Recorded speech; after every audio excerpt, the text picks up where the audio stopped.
and welcome to Island Connections. I'm Ibrahim Aoude, Micronesians in Hawaii. We have 4 guests with us to talk about this topic, a very important topic. Jojo, Joakim, Peter, and he's a Ph.D. student in special education at UH Mānoa, but you are, more than that, you are director of the Chuuk campus of College of Micronesia and other things that I would ask you later on to talk about. And then Leonard, you're a student in creative media at UH and also an anthropology student, but also a lecturer in Marshallese, right? Yeah. So we'll ask you to talk more about that. And then Dr. Neal Palafox, MD, Professor of Medicine, Family Medicine and Community Health at John A. Burns School of Medicine, UH in Hawaii, University of Hawaii. And then Ulla Hasager, she's Assistant Specialist in Civic Engagement and Lecturer in Ethnic Studies at UH Mānoa.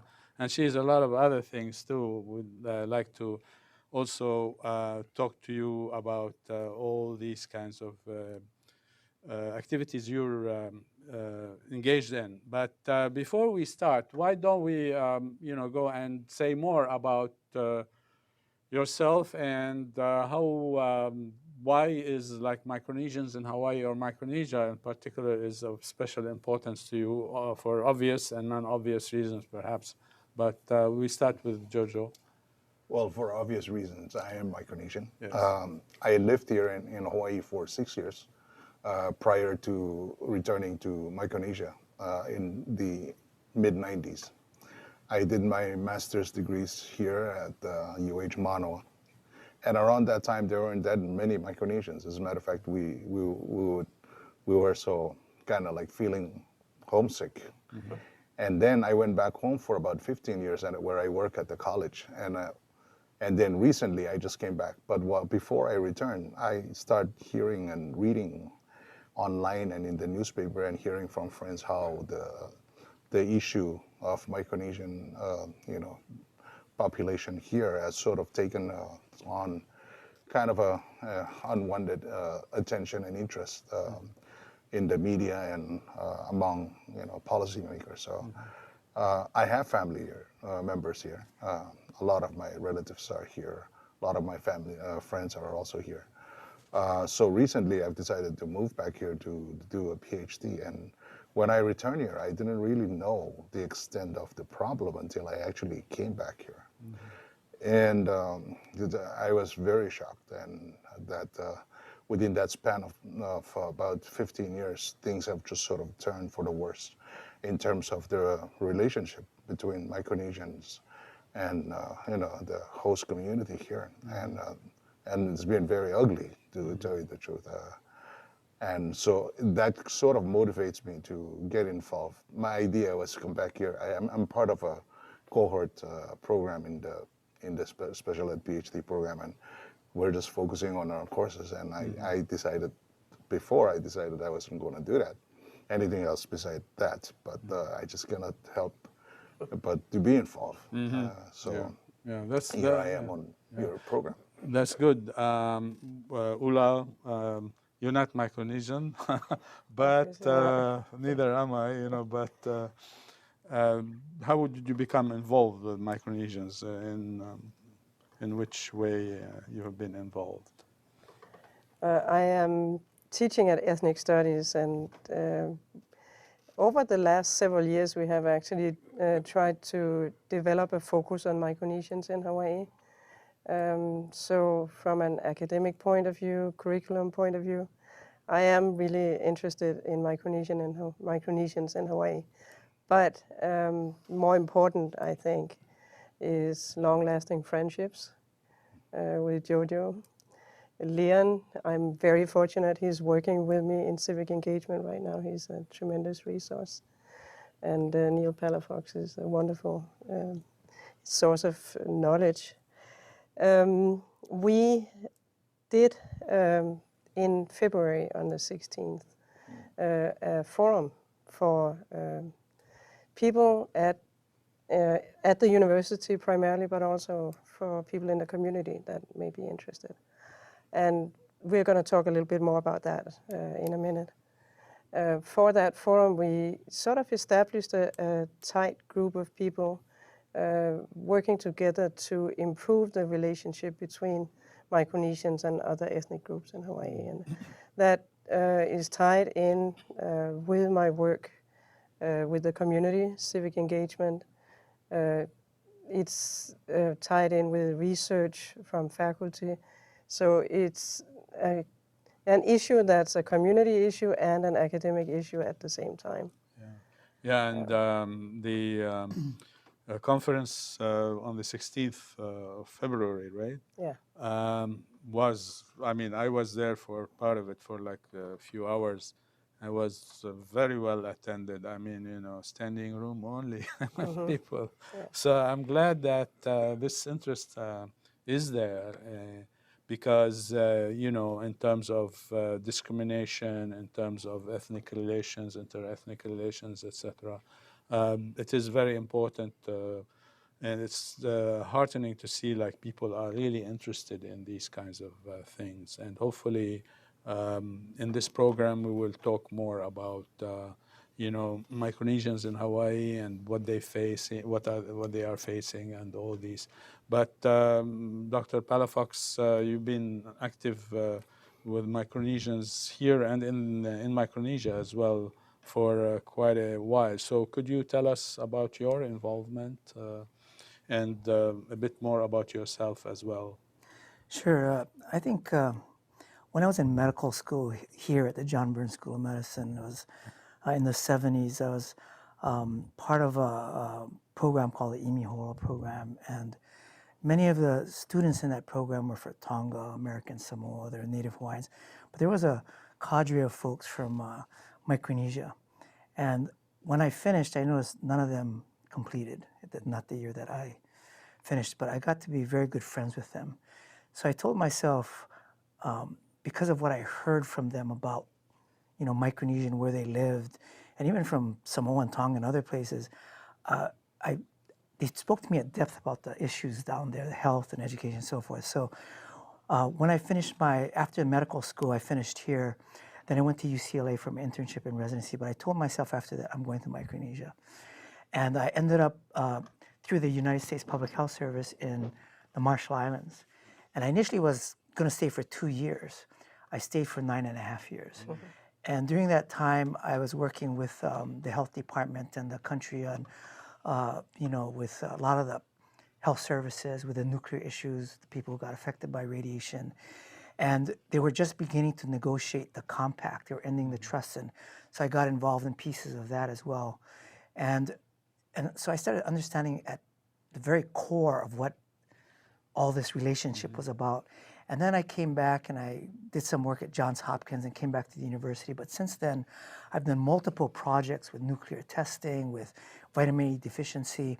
And then when I got back here, it was clear to me that the migrants here had end stages of cancer on dialysis, a large proportion of them, and untreated cases of the kinds of things that we would think don't occur in any part of the United States, including its trust. And I just said, there's something very wrong here, and kind of that sentiment that Jojo has is that what's wrong here? And then working with the community and so forth, and trying to kind of not only understand it, and I've been part of two commissions, and I guess commissions is the right word. One in 2004 that was about uninsured that I was appointed to work, and part of the compact issues came about.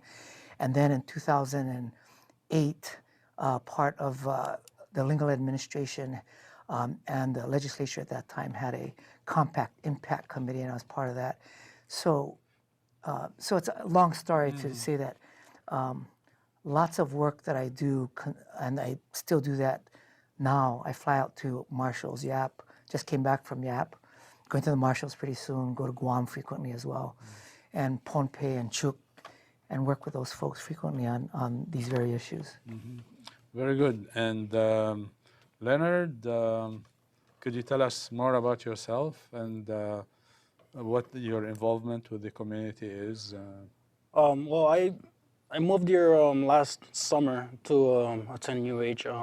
in pursuit of creative media, and then I got inspired by an anthropology class, so I took that on as another major. So I'm really way over my head on this one, but but I think it's a really great combo. And one of the I was gonna choose ethnic studies, but one of the things that really inspired me last year was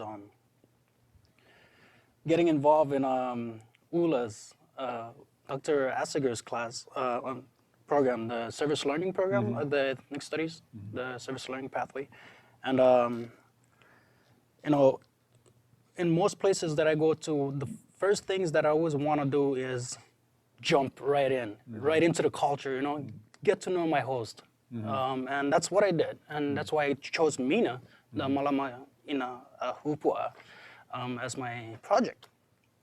What I want to do is I want to learn about the culture, that my host culture, and then I also want to learn about I also want them to learn about my culture.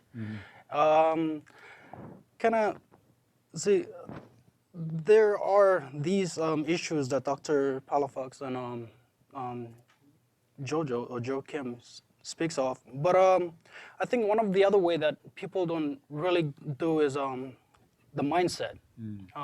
Deoccupy the mind, decolonize the mind, as one said.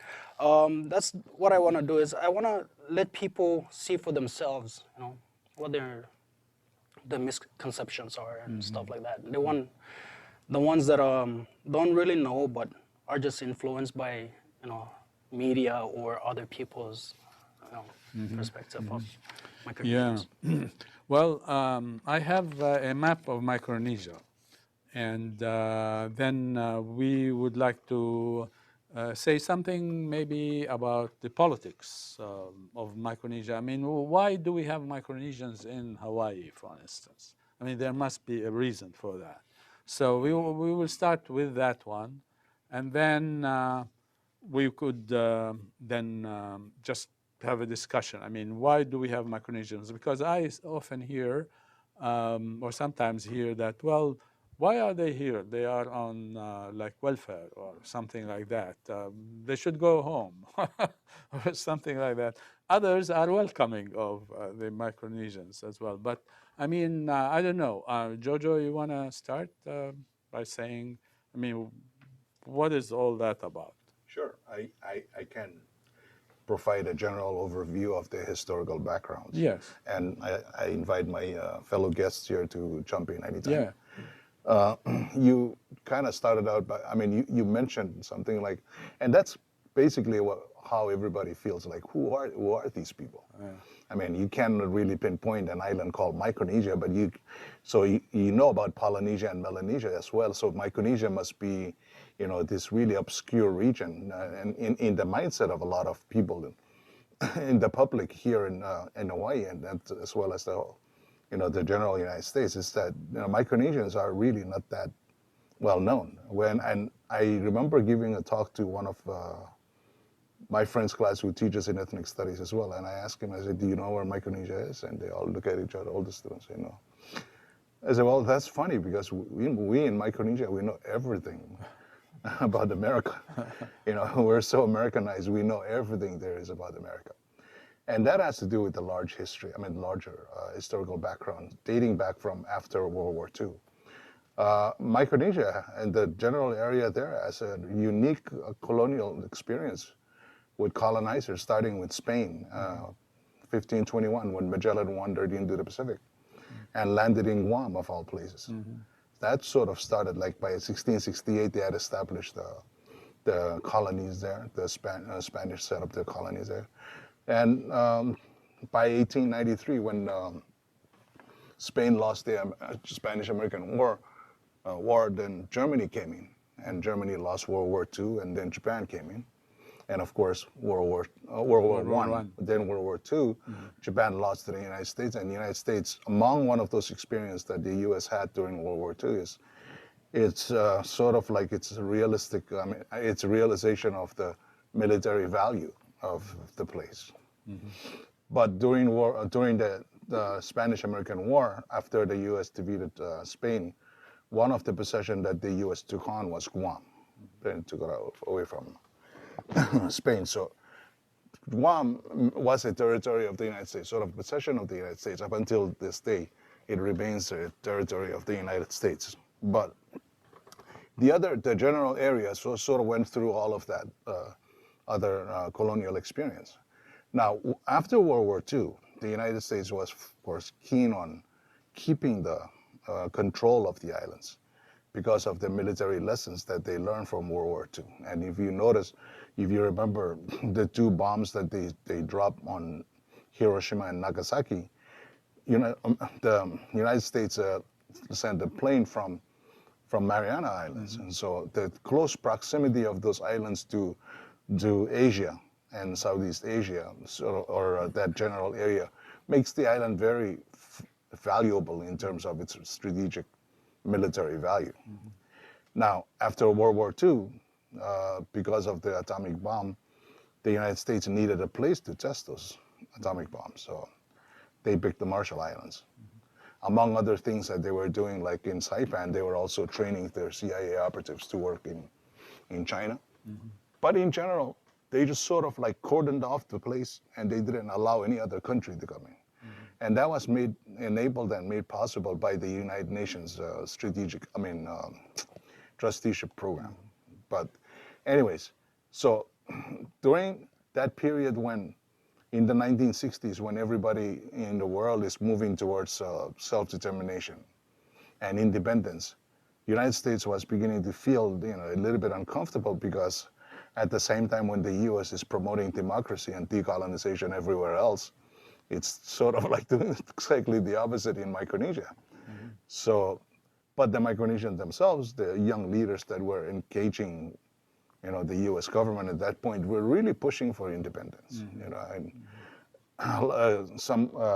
if you read into, a lot of the transcripts of the Congress of Micronesia, then, for them, it was very clear that they want independence. They want to be in charge of their destiny. So if we stop here for a while, because I want to ask Dr. Palafox, because you mentioned the compact. Okay, I'm going to jump a little bit, but you mentioned the compact, and then you mentioned cancer cases and all that. And I mean, of course, this is related to what Jojo was talking about, the atomic tests and so forth. So could you tell us more about those tests and so forth, and then, where the compact comes in and what does it do? So I think part of the evolution where Jojo was evolving, and we can discuss this, is the Compact of Free Association is essentially a treaty with the United States. And it's a treaty that had very specific goals that they tried to accomplish. And where I wanted to expand a little bit, and I think Jojo was going there, was that when they talk about Micronesia, the people from Guam are Micronesian, the people from Saipan are Micronesian, the people from Kiribati, former Gilroy, are Micronesian. But the ones that we are talking about for this are the Micronesians defined by geography that come from 3 very particular parts of the U.S. Associated Pacific. And they are the ones from the now Republic of Palau, the Federated States of Micronesia, which is Chuuk, Pohnpei, Yap, and Koshrai, and the Republic of the Marshall Islands. So when people, usually in the context of what we're talking about, say Micronesian, they're really speaking about those 3, and those 3 areas are governed by what's called the Compact of Free Association.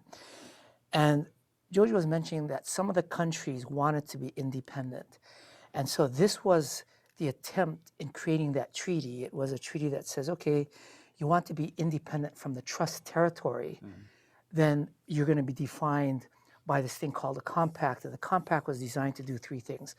One, it was really about, as Jojo mentioned, strategic denial. It was about the military presence. And so they wanted to capture the area, define it militarily. And they wanted to have control over this. The second part is they wanted to say that these areas will maintain a democracy. And the third part, what they wanted to do was they wanted to say that these areas will also, we will help them evolve because of what the United Nations said, is we will help them evolve into being financially and economically self-sustaining. And so those were the three things: strategic advantage. The second part was to, really have a democracy and to have the financial sustainability of these particular nations. And where, of course, it failed, and we're going to jump into this, but just so I can end there, then talk about the nuclear testing, is that it's very clear, and this has been evaluated by the U.S. government accounting offices. The one part that's failed miserably is the self-sustaining nature of the compact. The compact has not accomplished that. It hasn't accomplished that in education. It hasn't accomplished that in health. And so that part, as defined by the United States, has failed. And so now we're into what's called the Compact 2.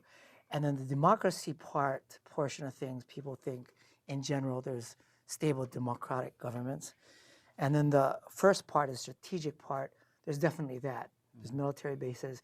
And that's where the nuclear testing comes in. And one part of so right after the trusteeship, and when the United Nations was going to give over the strategic trust to the United States, before that it was even solvent or penned in, the United States actually began nuclear testing in 1946. And they continued the nuclear testing into 1958. And I'll just expand a little bit on this, and then maybe Jojo can pick up some of the other compact issues or others. But in between that time, the United States tested above the ground, not on the ground, in the atmosphere, in places that were inhabited.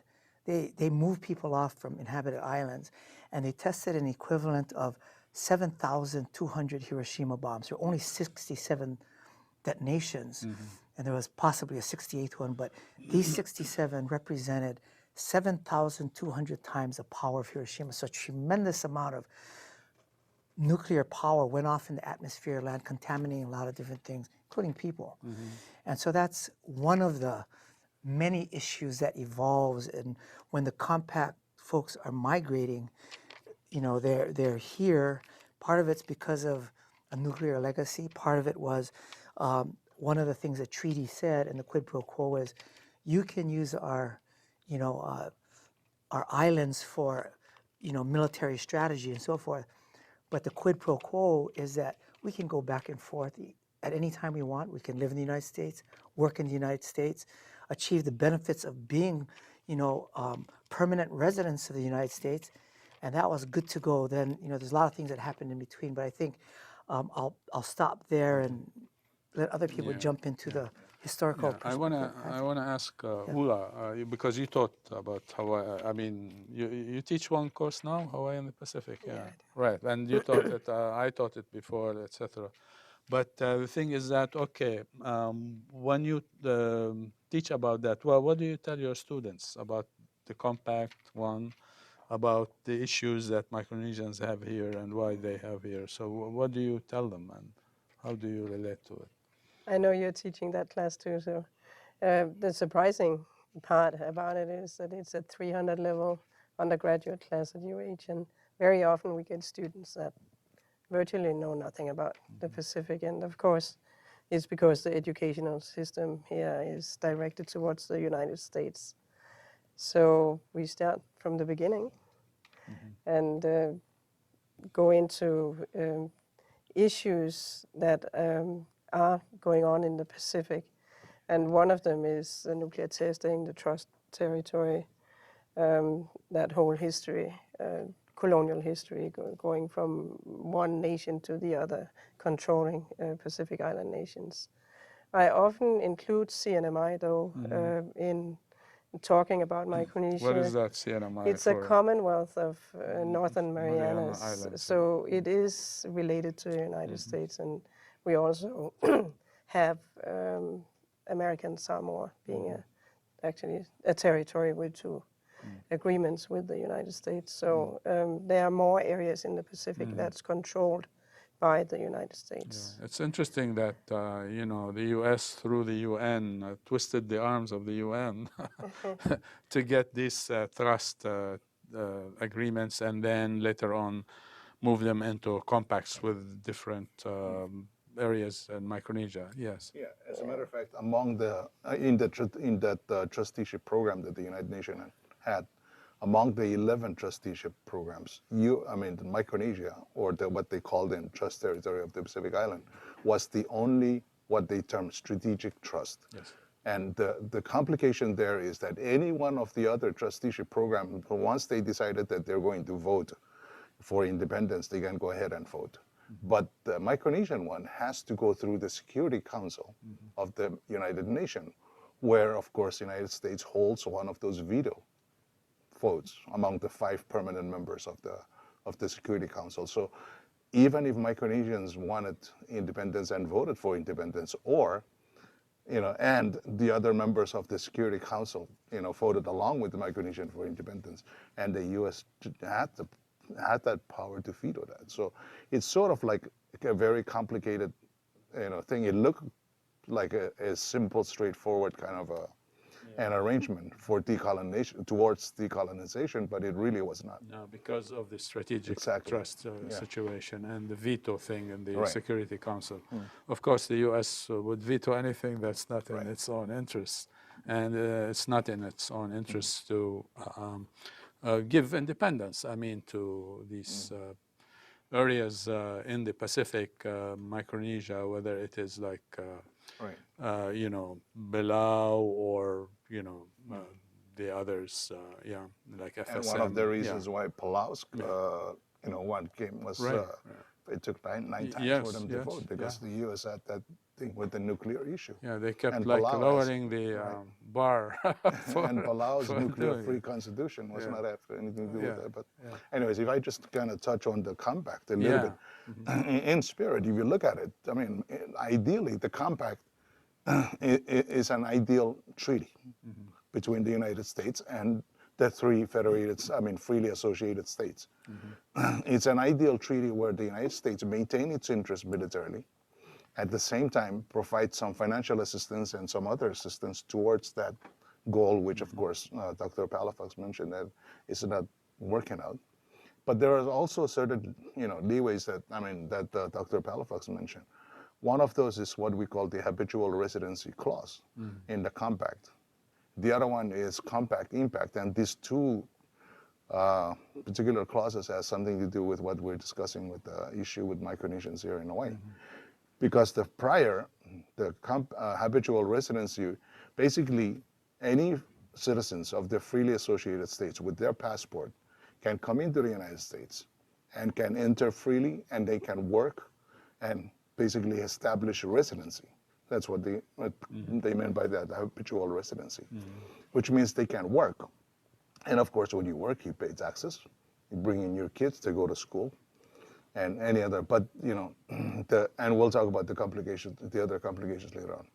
But the other thing is the compact impact clause specifically states that anywhere within the United States jurisdiction, state, territory, that is affected by the compact, the federal government must reimburse that area for whatever that impact, financial impact may be.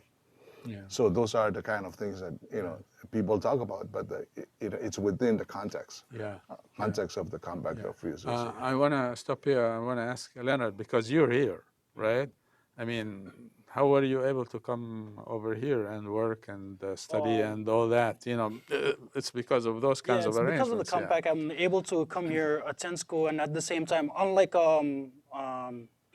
other immigrants who needs visas, I can come here, attend school, at the same time be employed. And in fact, I can have more than 2 jobs, unlike visas that have restraints to just 1 job or 1 form, which is education or labor. So yeah, that's how I got into Hawaii. And even prior to that, I was in Saipan, which Dr. Hasager spoke about. Saipan is actually a U.S. territory, U.S. Commonwealth, and I got in there through the same method because of the what Jojo spoke about. Yeah. And yeah, I mean, I've been able to migrate over to Saipan and then to Hawaii all through that because of that. So, okay, I want to ask you another question as a follow-up. All right, people like your generation and the younger generation, how much do you think they know about those kinds of issues that really govern their, their life on a daily basis? And were you aware of, to what extent were you aware of these things when you were there? And you're from the martial I'm from the Marshals, yes. When I was in the Marshals, it wasn't really, because I left the Marshals when I was in the elementary level. Actually, when I just got out of the elementary level. But throughout that time, I went to a Catholic school, and honestly, there was really nothing that covered it. The Catholic school I went to, the private school I went to, didn't really cover Marshallese history or the compact or any of these as we talk about right now, until I got into a college at the Northern Mariners College, and then even there, it wasn't really spoken much of until I got to UH, where it's really covered a lot. And possibly the main drive for me to get all these information is because I come here and then I see all this this hardship that Dr. Palafox and we all talk about, and that occurs in Hawaii. But this is the reason why I'm more exposed to it, because of this, that UH is able to cover these topics and this history that are probably not really spoken about. What I fear is probably not spoken about at all anymore back home. Yeah. Well, Jojo, in terms of Micronesia College, do you talk about these things, with students? Yeah. So there's like a different kind of awareness now than it was like, say, 15, 20 years ago. And I would say in the 80s, when the compact was just coming into effect. Compact came into effect in 1986. But also before that, 76, 79, that's when the constitutional governments were established, so that by then you have 3 constitutional countries, governments. So between 79 and 80s, I would say that's when, these issues were kind of like prominent in public discussion and also in schools. I remember as a junior and a senior at Xavier High School, we were really engaged we actually had copies of the compact. Not that we understood anything about it. Our professor may not understand, because it's a legal treaty written by sophisticated lawyers in very sophisticated languages. But we tried our best to engage the discussion. And I think just Xavier High School has always been, engaging its students in this kind of things, because our school has students from all over Micronesia anyways. So, but yes, and I think right now we're beginning to kind of like, we see our young people kind of like losing their interest, in the compact issue. It's not like they sit around or text each other about the compact. I'm sure they text each other about a lot of things. But here in Hawaii, with our groups here, I think because of the recent struggles with the health issue, the BHH, which I hope we talk about later on. Because if you look at what is failing, like Dr. Palafox mentioned, is the part that is supposed to work for the Micronesians, to be self-sufficient. At the same time, the health and education and economy is deteriorating rapidly and failing under the compact. People are moving away and in search of better or greener pasture, so to speak. So they end up in places like Guam, CNMI, Hawaii, the West Coast, the East Coast, and almost all of the United States, actually. Yeah. So then that's when it started coming back again into in people's thinking and the mindset and in discussion, because of the recent race issues and complications and all of that. With, I want to put the map again put it on so that we are reminded of what we are talking about.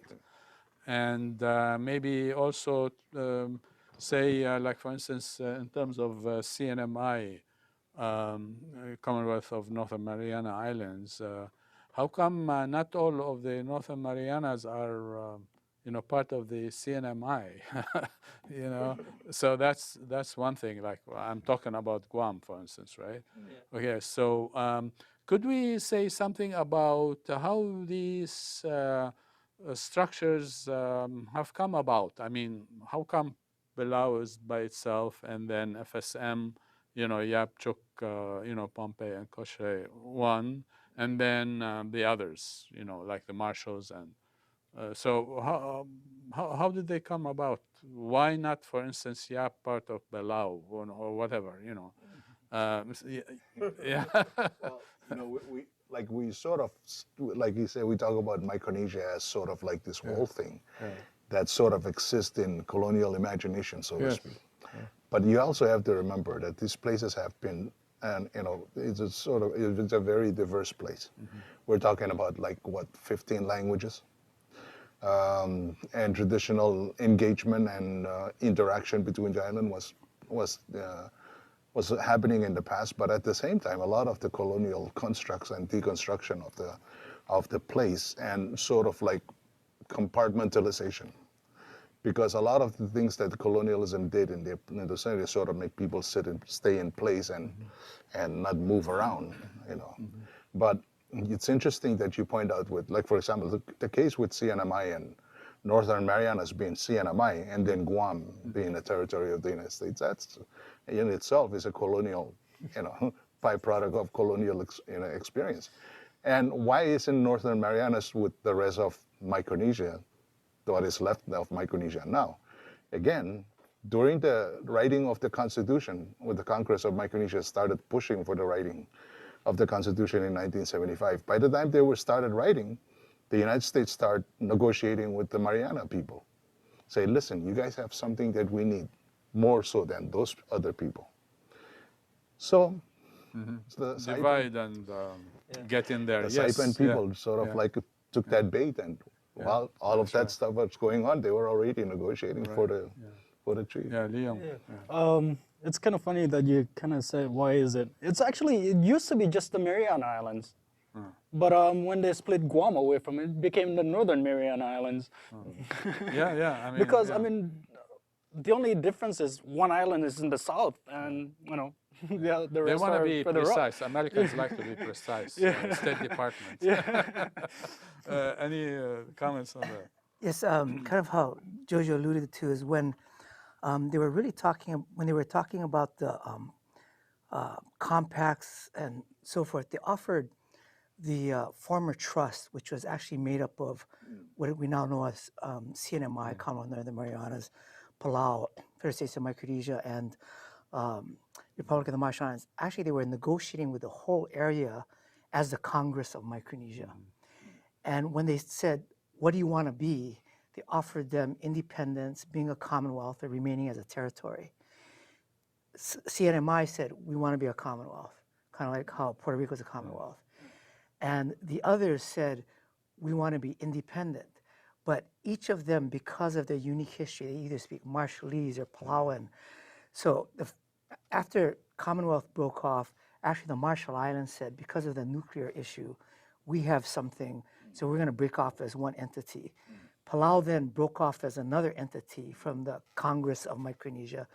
And then Yap, Chuk, Pohnpei, and Kosrae joined together to form the Federal States of Micronesia, and they said, we want to be independent, and those three then became governed by the Compact of Free Association. So they were offered, independence. As you notice, it's not true independence, it's sort of this compact independence, or trust, or commonwealth. And so it began as the United States thinking, we're going to negotiate with them as one, and of course it didn't work out because of their unique histories. So I think this is a good background to begin now talking, more about Micronesians in Hawaii and what they're facing, etc. But that history is, I thought, was critical to that and show the colonial experience, and the colonization of the mind that you mentioned, and the decolonization that needs to be done. So, Ulla, we were talking before quickly about the February 16th conference. Maybe we could talk more about that, and then I have a couple of things I want to ask Leon to say what his participation in that, and want to show later on a clip of another Micronesian student who's studying Pacific Island Studies here, and what she said at the conference, etc. But let's talk more about that, and then about other activities later on that we're going to be doing, and how that relates to the question of the Micronesians in Hawaii. The conference was actually started out with a little seed grant. And I think for once that seed grant was truly a seed. Because we call it the new kid on the block. And that is alluding to the fact that the low-income new immigrant groups typically are treated as scapegoats, attract a lot of discrimination, racism in new communities, and particularly American communities. And the Micronesians stepped right into the role that the Samoans had held until the Micronesian group started growing. And we were very concerned about the way that the rest of the society was talking about Micronesians, treating Micronesians, not understanding anything about where they were coming from. So the idea with the conference was to establish positive values and positive connections. And from that original little idea, from Ethnic Studies Forum, was something we have had over the years. We got Joakim Peter and Lola Bautista from Center for Pacific Island Studies involved. And yeah, when Jojo is involved, things grow. So it became actually very big. We enlisted the help of East-West Center. Leonard worked full-time on wonderful materials. I don't know if you can show the poster for the conference. This one, yeah. We can show the Micronesian Connections. That's the one, right? So we established a group also involving Willie Kauai, Ph.D. student and grad assistant at Ethnic Studies, Josie Bennett, a graduate student at CPIS, and then countless students from Micronesian Connections, which is actually also a student club inspired by CPIS, I would say, and mentored by Lola Bautista. So we managed to pull this together with support from the CPIS, East-West Center, the SEED Grant, Ethnic Studies, and College of Social Sciences. And we were really amazed by the way this 4.5-hour event actually took place. The amount of people, we estimated 300 people coming in and out during the afternoon. And the very positive and also critical way that people were openly talking about the relationships between Micronesians and the host culture and all the other ethnic groups in Hawaii. So we are energized, and we have had a lot of positive feedback and are starting several projects. I think we should end by talking about them now. Yeah, but what I want to do though first is I want to look again on the that flyer that's on the laptop, and I want to point out that one of the sessions was about personal stories from Micronesian students. I want to ask you, Leon, what was your role on the panel? What did you say? That's one. And then later on, I'm going to play a segment from Abel Matsutaro also and what she said, because it's an important thing what she said, but we're also interested in what you said and your role in the Micronesian Connections conference. Before I do that, I also want to, Dr. Neal Palafox was there as well as one of our panelists, and was very, very informative in his panel. I spoke about one of the hardship, as being a parent in Hawaii and being in the minority group. That's one of the challenges that I have to face as a father. And then there's other challenges, that a Micronesian face. Like one is being a student at UH. We come from a very challenged area. Like Dr. Palafox said, there's a lot of the self-sustaining part of the COFA is total fail, and so a lot of us are left struggling. And like Jojo mentioned earlier,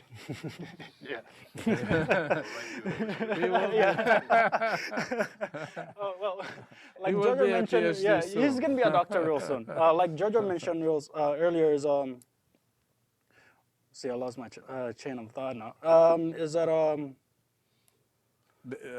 the weakness with the compact and the self-sustenance, and the problems that emerge from that. So he said that because of that, a lot of people have to migrate. They migrate into Saipan or Guam, like myself, and then to Hawaii, the West Coast, and all over the United States. But we do that. A lot of us do. And then we face this challenge of economics. Come here, we have high hopes and expectations, mainly hopes to find a good job, or at least any job, and get a better education so that we can get some good job in the future and provide for our kids, get them education, the right education that they need. And when I got into Hawaii, as a minority, one of my problems was I had a hard time finding a job.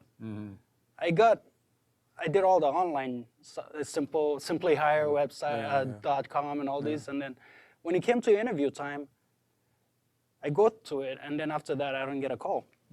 So I had all that struggle, being a student, having to pay tuitions, having to survive in Hawaii at a really high cost of living.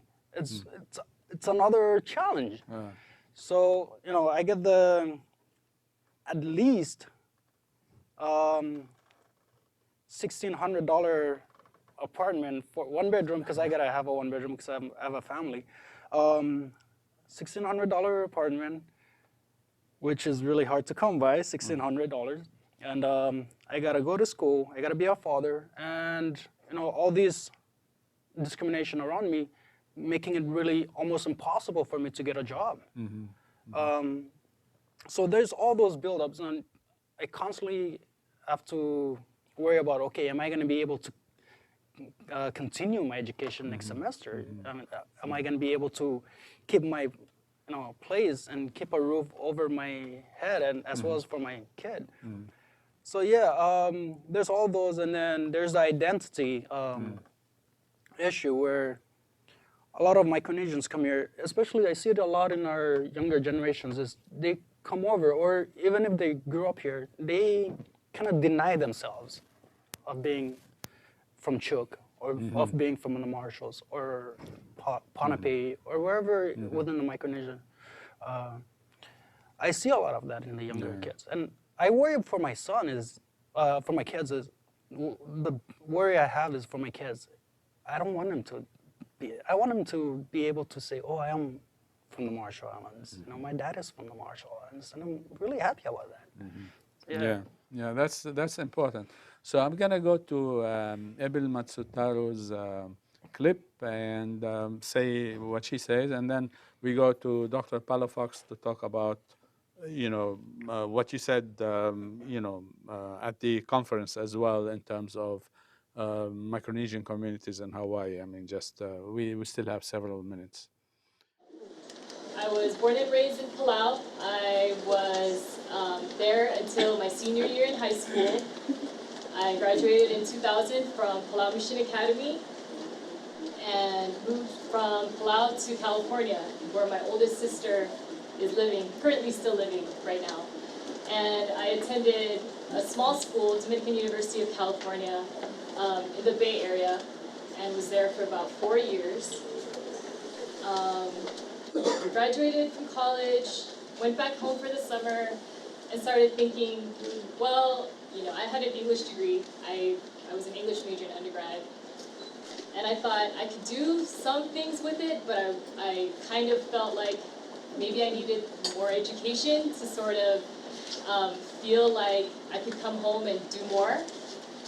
So I decided to move back to the mainland, went to law school in Portland, Oregon at Lewis and Clark School of Law, and decided to study environmental law because, as we all know, climate change is a huge issue, and I kind of wanted to be familiar with those issues and work within that field after law school.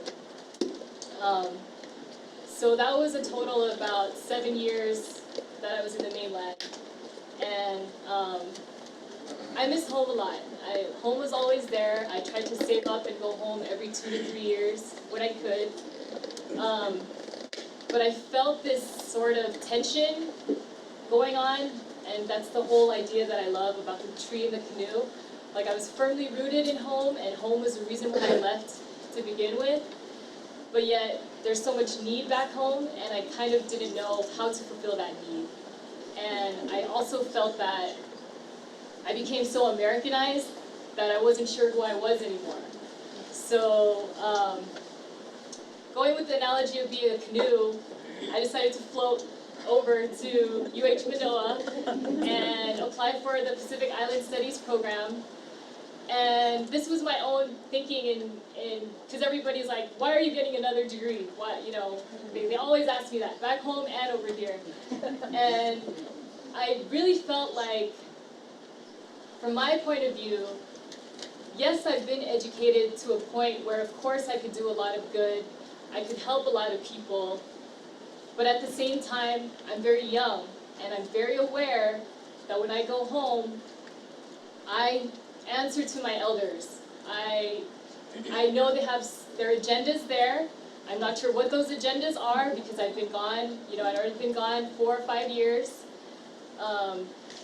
And so I kind of wanted to come to a place where I could feel like I could time out for 2 or 3 years and sort of study the Pacific, not just Palau, but what's going on with our island neighbors, what's going on with our brothers and our sisters, you know, all over Oceania.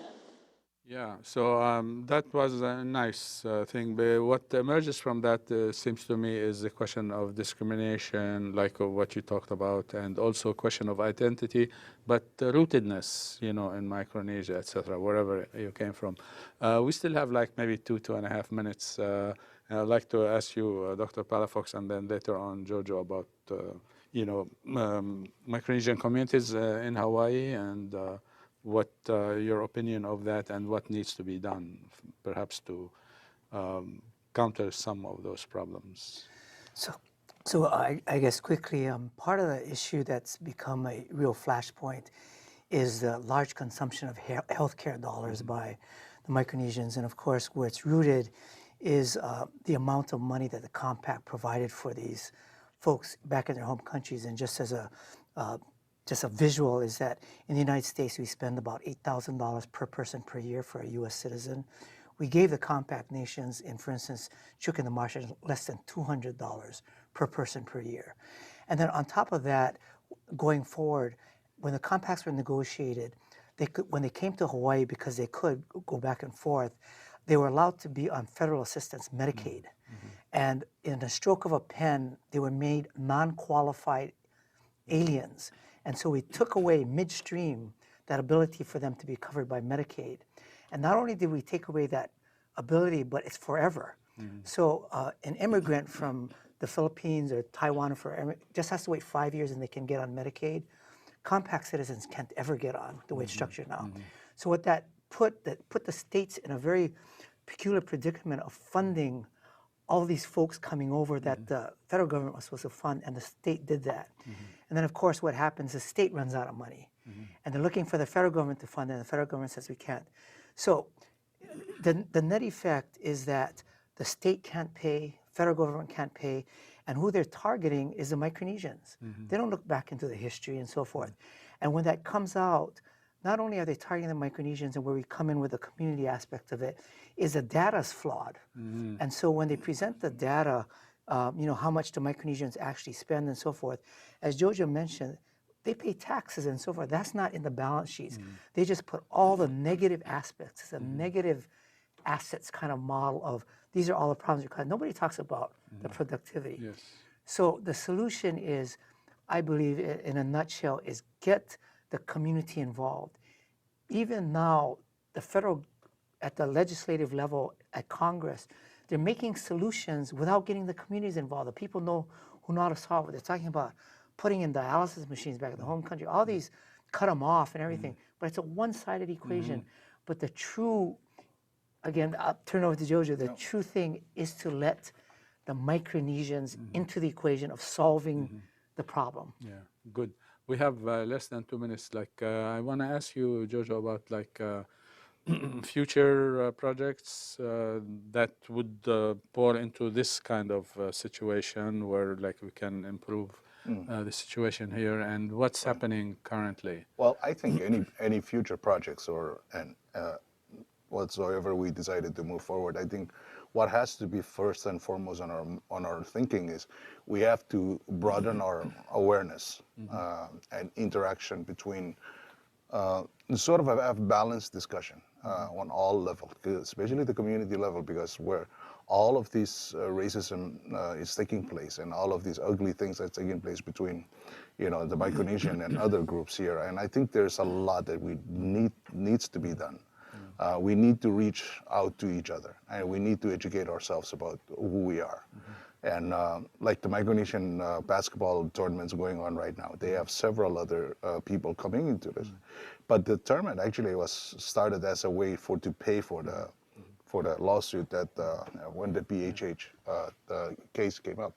But I think what we need to do is we need to sort of fall back onto the wise words of Mānoa, the navigator who on his own risk, and he took a lot of risk and suffered a lot of backlash from his own people, taught the native Hawaiians and taught the Hawaiians navigation against the wishes of his own people. Sometimes they punish him for it, but there's a famous saying that we put in the back of our flyers for our that I'm going to ask my friend Leon to read it. Yeah. We have just I'm just going to break it down. Papa Mau, as Hawaiians refer to him, as was the Polynesians, taught the Polynesians, Hawaii, and the other Tahitians and cultures in Polynesia how to navigate. He's a master navigator from Satawal, which is part of a Micronesian island. Anyways, he said something about laying a stick that connects together the cultures, the Hawaiian culture, Polynesian cultures with the Micronesian cultures, and that because he has done that at such a high risk, that it is now up to us, the next generation, and those after us to kind of build on that and continue on it. Well, thank you very much. We ran flat out of time. Thank you, Ulla. Thank you, Dr. Palafox. Thank you, Leon. Thank you, Jojo. And we will see you next month. Mahalo nui loa for watching. Aloha.